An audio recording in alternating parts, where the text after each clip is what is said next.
পাহাড়। পাহাড় এমন এক প্রতিদ্বন্দ্বী যা বারবার আপনাকে প্রতিদ্বন্দ্বিতার জন্য আহ্বান করবে, আর প্রতি মুহূর্তে প্রতি পদক্ষেপে প্রতিকূলতার সম্মুখীন হতে বাধ্য করবে।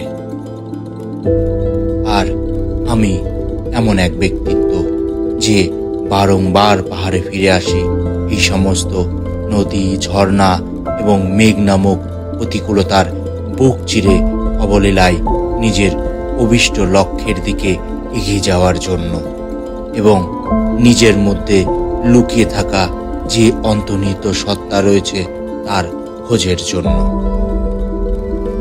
যখন বারংবার নিজেই নিজের বৃত্তির কাছে পরাজিত হতে থাকি, তখনই আবার নিজের খোঁজে বা নিজের প্রকৃত সত্তার খোঁজে আবারও ফিরে আসি এই নির্জন নিস্তব্ধ পাহাড়ের বুকে।